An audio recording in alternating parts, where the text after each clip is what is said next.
Reformas borbónicas. Fue una serie de cambios administrativos aplicados por los monarcas españoles de la Casa de los Borbones a partir del siglo XVIII. En el Virreinato de Nueva España, estas reformas buscaban remodelar tanto la situación interna de la península como sus relaciones con las colonias. Ambos propósitos respondían a una nueva concepción del Estado, que consideraba como principal tarea restablecer todos los atributos del poder. Reformas orgánicas. Tiene como principal antecedente la Guerra de Sucesión, la cual fue provocada principalmente por la muerte sin descendencia de Carlos II, el último representante de la Casa de los Habsburgo. Este dejó el trono a Felipe V, o también conocida como Felipe de Anjou, nieto de Luis XIV, rey de España, con el propósito de contraer futuras alianzas con el país. Felipe V, como representante de la Casa de los Borbones, fue el primer promotor de las reformas borbónicas, que tuvieron el principal fin de hacer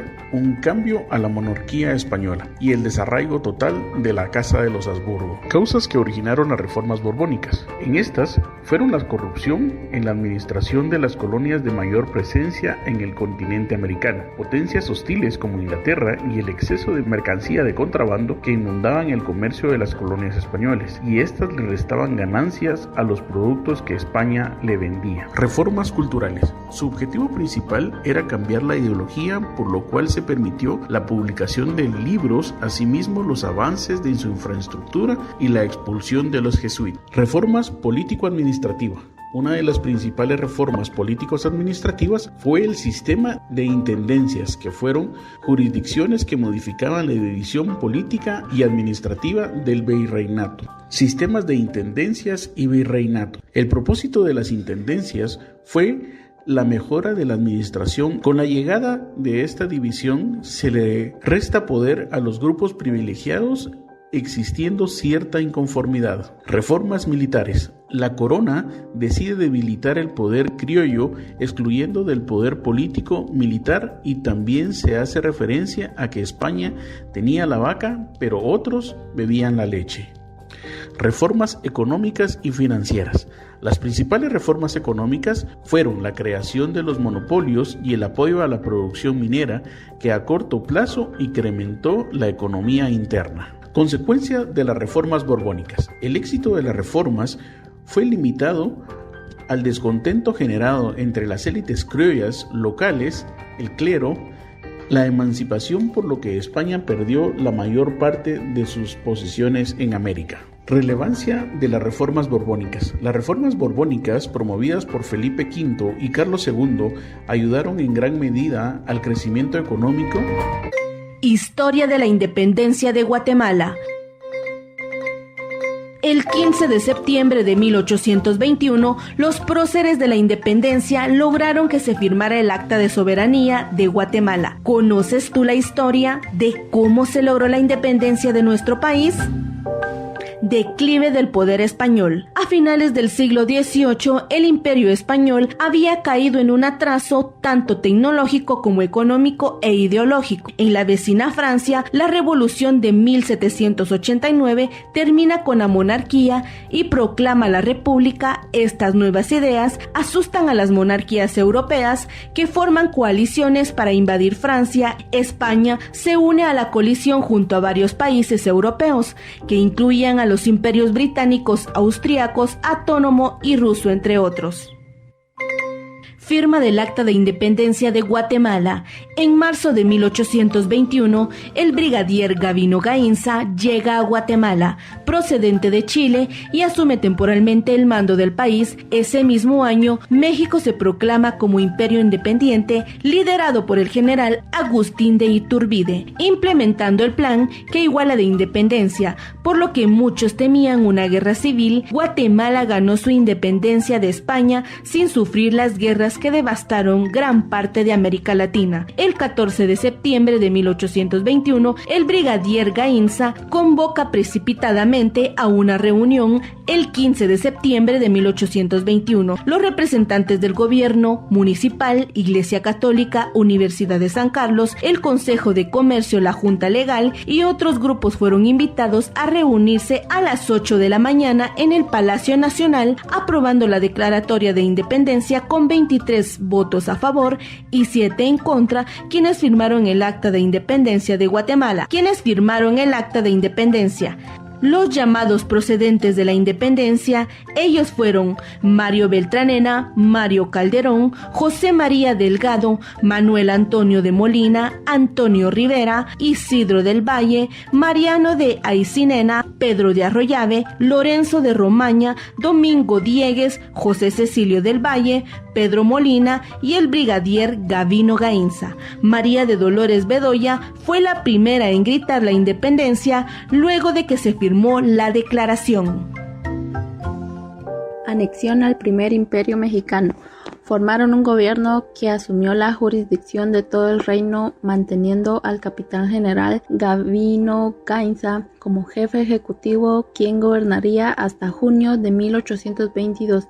Sin embargo, muchos municipios de toda la región, desde Chiapas hasta Costa Rica, también asumieron el derecho de actuar por cuenta propia y muchos declararon su independencia, no solo de España, sino también de México y Guatemala. El nuevo gobierno, dominado por el abogado y profesor hondureño José Cecilio del Valle, reaccionó rápidamente para incorporar el reino al Imperio Mexicano el 5 de enero de 1822. La resistencia en las provincias pronto se convirtió en guerra civil, creándose 3 comandancias. La primera, Ciudad Real, conformada por Chiapas y Los Altos. La segunda, Guatemala, conformada por Guatemala y El Salvador. Y la tercera, León, conformada por Honduras, Nicaragua y Costa Rica. Guatemala se independiza de México. En marzo de 1823, el gobierno de Iturbide en México colapsa y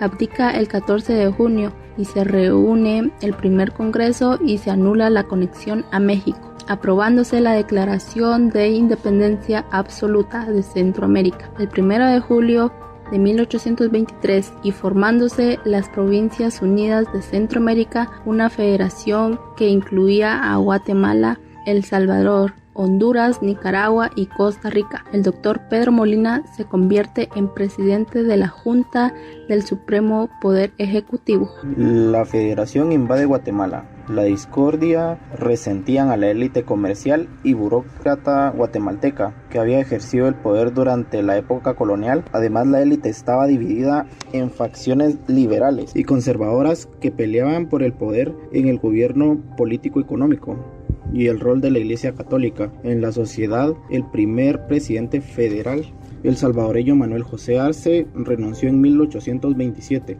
luego de solo 2 años al frente de una guerra civil entre las facciones opositoras. Para 1827 los conservadores guatemaltecos habían tomado el control total del gobierno de Guatemala, también del gobierno federal, pero en 1829 las fuerzas liberales comandadas por el general hondureño Francisco Morazán tomaron la ciudad de Guatemala bajo la presencia de Morazán. De 1830 a 1840, la federación lanzó reformas liberales y trasladó la capital federal desde la ciudad de Guatemala hacia San Salvador Morazán. Morazán instituyó políticas liberales que fueron empujadas hasta niveles estatales por el gobernador de Guatemala, Mariano Gálvez. Estas medidas tomaron propiedades que eran de la iglesia y de las comunidades indígenas, rurales, y las cedieron a propietarios privados e inversores extranjeros para desarrollar la agricultura comercial. Oficiales liberales también realizaron cambios importantes en el sistema educativo, proporcionaron la inmigración extranjera e introdujeron los juicios con jurado y otras innovaciones jurídicas que reemplazaron las prácticas legales españolas tradicionales.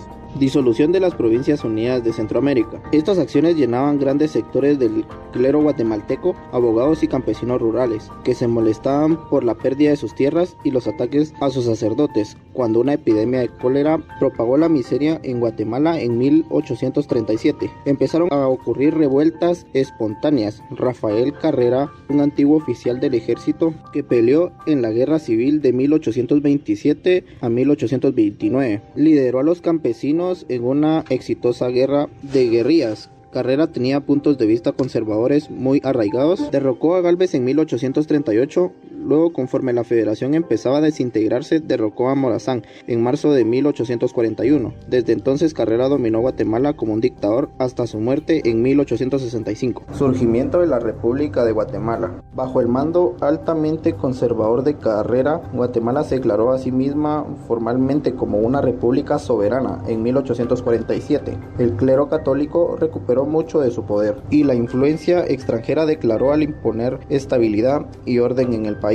El régimen trajo un modesto crecimiento económico e inició con la construcción de carreteras, puentes y demás infraestructura. El primer producto de exportación de Guatemala fue la cochinilla, un colorante extraído de insectos, y posteriormente el café, amarrando la economía de Guatemala a la Gran Bretaña a través de su centro de comercio de Belice. De esta manera, desde 1847 Guatemala es una república independiente. Constitución de Bayona. Carta o Estatuto de Bayona, que también es conocida como Constitución de Bayona y considerada una de las primeras constituciones de la historia. La Constitución de Bayona no fue elaborada por los representantes de la nación, sino que fue representada por Napoleón a 91 diputados españoles, la cual fue promulgada el 6 de julio de 1808. Tuvo una visita muy limitada, ya que por las derrotas militares impidieron la vigencia efectiva del texto. El artículo 143 de la misma Constitución establece que ésta entraría en vigor a través de decretos o edictos del rey, de modo que la Constitución de Bayona requería intermediaciones normativas del monarca. Dichas intermediaciones que nunca llegaron a verificarse, por lo que surgen las preguntas del cómo nace esta carta otorgada. Empieza con la agudización de la crisis del antiguo régimen absolutista en España. Se produce un motín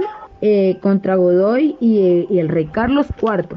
Luego del motín, el rey Carlos IV renuncia a sus derechos a la corona, la cual estaba a favor de Napoleón. Fernando VII, hijo del rey Carlos, fabrica en favor de su padre sin saber que éste ya había renunciado a sus derechos. Napoleón ordena que se convoque a una asamblea por la mañana. En junio de 1808, Napoleón designa a su hermano José Bonaparte como rey y promulga a este el 6 de julio de 1808. La Constitución de Bayona tiene 13 títulos y 146 artículos. Sin embargo, el Estatuto de Bayona carece de título específico y juzga la facultad de terminar acá, por lo que el rey se ve obligado y adquiere a lo largo del texto constitucional una potestad normativa, algo que los diputados de Bayona no estaban de acuerdo y tratan de que este poder no se extienda más allá de los límites constitucionales. Lograron insertar en el texto la obligación de fuera del respeto a la propia Constitución, pero no sirve de nada porque el Estatuto de Bayona era norma emanada del rey. El Estatuto de Bayona, una de sus tantas características era la defensa de las libertades, derechos importantes que este estatuto tenía. Reconoció una serie de libertades, dentro de las cuales destacaban las siguientes: inciso 1, la libertad de imprenta;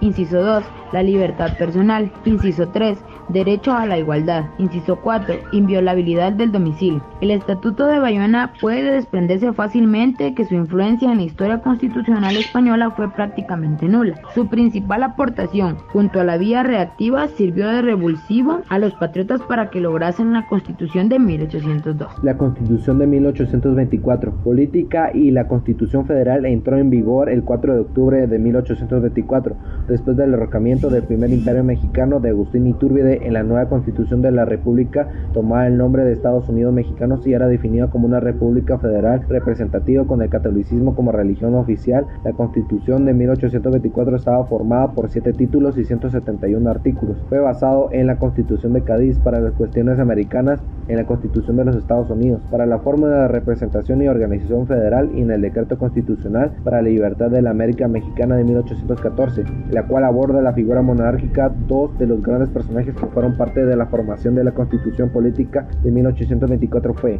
José María Morelos y Guadalupe Victoria, más otros 2 personajes que fue Celestino Negrete y Nicolás Bravo. Ellos se dieron a la tarea de desaparecer la intención de crear una monarquía y gracias a la personalidad de estos personajes adoptó el sistema republicano de tiempo después, en 1824. Se creó la Constitución de 1824, se basó en la Constitución española, cuya redacción y aprobación le correspondió Cortés de Cádiz en 1812, y en la Constitución estadounidense concierne a la distribución de la representatividad de tal manera que la Cámara de Senadores representa a los estados de la federación constante de 2 senadores por cada entidad federativa, y la Cámara de Diputados representa a la población un diputado por cada 80,000 habitantes. En el país, los últimos movimientos territoriales antes de la Constitución de 1824 fueron la incorporación de Chiapas y Centroamérica en 1821, y después de la separación y Provincias Unidas de Centroamérica, que habiendo considerado perjudiciales para ella es algunas disposiciones hacendarias dictadas por el gobierno mexicano comenzaron a demandar su independencia, principalmente los salvadoreños, de modo que el Congreso aceptó la petición. El cambio se hizo sin intervención de las armas en junio de 1820. Listas promovían rebeliones en estados como Jalisco, que tuvieron que ser sofocados por el ejército del Ejecutivo comandado por Nicolás Bravo, quien al cumplir el Jalisco marchó a Colima para poner orden ahí y regresar finalmente a la capital. Rebeliones y levantamientos que amenazaron entonces la tranquilidad de la nación y la posibilidad de que los federalistas del Congreso llevaran a un buen término a su propuesta. Para el Poder Ejecutivo tuvo la firmeza necesaria para dispersar motines y sofocar levantamientos, del modo que fue posible continuar los trabajos. Sin embargo, están en la idea de que su jefe regresara a establecer el orden, para regresar aprovechando la situación del país y logrando que se volviera a México el 14 de julio de 1824. Disolución de la República Federal se da entre los años de 1838 y 1840 como resultado de un choque de intereses. En el año de 1837 se produjeron una serie de acontecimientos en Centroamérica, los cuales dieron lugar a la Revolución, la cual culminó con el fin de la Federación. Guatemala en este periodo es azotada por una epidemia de cólera, dejando un aproximado de 1,000 muertos y 3,000 infectados. Debido a que el gobierno de Gálvez no logró contener la epidemia y de que los indígenas estaban furiosos e influenciados por sus sacerdotes, la iglesia ve la oportunidad de asaltarle un golpe de estado a su gobierno, por lo que los sacerdotes difunden un rumor de que había envenenado los ríos con el propósito de aniquilar a la población indígena. Los indígenas toman sus armas, matan a la gente de raza blanca y a los líderes, queman sus casas y se preparan para enfrentar al gobierno de Gálvez, que a su vez envía al ejército para tratar de detener la revuelta. En Santa Rosa también se levantan en armas, y desde Mataquescuintla surge un nuevo caudillo de nombre Rafael Carrera, quienes los rebeldes lo querían como su líder. El rumor divulgado favorece los objetivos de Carrera, poniendo a una gran parte de la población en contra de Gálvez y de los liberales. En general, la lucha había tomado tintes de guerra santa, pues eran los párrocos quienes motivaban a los campesinos a defender los derechos de la santa religión y de combatir a los ateos liberales. Otro factor que influye en la revuelta son las concesiones que dio el Estado liberal de Francisco Morazán a los ingleses, quienes llamaban herejes por su condición de protestantes en Guatemala. Se les había otorgado a Belice y a la hacienda San Jerónimo. El contrabando de los artículos ingleses provenientes de Belice había empobrecido a los artesanos guatemaltecos, quienes también se unieron a la revuelta de Carrera. Al observar la revuelta que se le venía encima, Gálvez aprobó y grabó el uso de la política de tierra arrasada. Esto motivó a varios de sus partidarios, quienes lo aconsejaron de desistir de esa táctica, pues solo contribuiría al incremento de la revuelta. Gálvez sale del poder el 31 de enero de 1838 ante el ejército de los pueblos al mando de Rafael Carrera, quien inició la penetración de la ciudad de Guatemala con un ejército entre 10,000 a 12,000 hombres, luego del acuerdo al cual llegó con José Francisco Bart. Al tomar la ciudad se dedicaron al pillaje y destrucción de los edificios del gobierno liberal, Palacio Arzobispal, que era donde residía Gálvez, y la casa del presidente inglés William Hart. El 2 de marzo de 1838 fue aceptada en la asamblea la ausencia de poder de Gálvez y se inicia un periodo de incertidumbre del cual el gran beneficiado fue Carrera. Los representantes criollos de los Altos aprovechan y se separan del Estado. El gobierno de Valenzuela no pudo hacer nada al respecto. El 5 de junio de 1838 el Congreso de la Federación de Centroamérica reconoció el sexto Estado con una junta de gobierno provisional conformada por José Gálvez, Marcelo Molina y José Aguilar. En esta época Agustín Guzmán quedó al mando del ejército del Estado y cuando Morazán arribó a la ciudad, Gálvez ya había dejado el poder, por lo que el grupo en el poder le otorgó plenos poderes para confrontar a Carrera. También le ofrecieron la presidencia vitalicia, pero este la rechazó. La Federación Centroamericana reconoció al Sexto Estado el 5 de junio de 1838 con una junta de gobierno provisional compuesta por Marcelo Molina Mata, José Gálvez y José Antonio Aguilar, mientras que el general mexicano Agustín Guzmán quedó al mando del ejército del Estado. La bandera de los Altos era una modificación de la de las Provincias Unidas del Centro de América, con un escudo en el centro mostrando un volcán al fondo y un quetzal resplandeciente. Finalmente, en diciembre de 1838, Molina fue electo como gobernador del Estado y las reglas con el gobierno federal en San Salvador. Los indígenas de Occidente, por su parte, acudieron a la ciudad de Guatemala a quejarse de los líderes altenses latinos, en especial del jefe político de Totonicapán, Macario Rodas, y el comandante militar Agustín Guzmán, quienes les habían impuesto cargas fiscales extraordinarias. En represalia, las autoridades altenses encarcelaron a los quejosos. El 31 de mayo de 1839, el Estado de los Altos siguió el ejemplo del resto de estados de la Federación y se declaró libre, soberano e independiente, y agregó en las regiones de Soconusco y Huehuetenaco. El 10 de agosto de 1839, el nuevo Estado independiente firmó un tratado con El Salvador para defenderse de una posible invasión de las tropas conservadoras de Rafael Carrera, el cual fue ratificado por Francisco Morazán el 8 de septiembre. Hasta entonces, el clan Aycinena favorecía el libre comercio con los otros estados centroamericanos, y eso incluía permitir el ingreso de textiles altenses sin tener que pagar impuestos. Los Altos estableció una tarifa impositiva sobre sus textiles. El gobierno guatemalteco protestó formalmente. Esto llevó a un escalamiento en la tensión y ambos gobiernos empezaron a acusarse mutuamente de ser tiránicos. La propaganda liberal acusaba a los aristócratas guatemaltecos de despotismo y alcanzaron su punto crítico el 1 de octubre de 1839 en Santa Catarina, y reprimieron una sublevación y mataron a 40 vecinos encolerizados. Los indígenas acudieron a Carrera en busca de protección. Por otra parte, en octubre de 1839, la tensión comercial entre Guatemala y los Altos dio paso a movimientos militares. Hubo rumores de que el general Agustín Guzmán estaba organizando un ejército en Sololá con la intención de invadir Guatemala, lo que puso a esta en máxima alerta. A finales de noviembre, cuando Carrera regresó de El Salvador, el gobierno guatemalteco confiscó un cargamento de armas que estaba destinado para los Altos, y con la ayuda del cónsul británico Frederick, miembros del clan Aycinena iniciaron los preparativos para un ataque a los Altos. Los liberales en los Altos mantuvieron sus duras críticas al gobierno conservador de Mariano Rivera y Paz. Tenían incluso su propio periódico, El Popular. Grupo conformado por Helen Lobos, Luz Moreno, Hamilton Herrera, Suseli Solís, Joshua Hernández, Lester Ticurú, Marcela Romero, David Chacón, Erwin Fernández,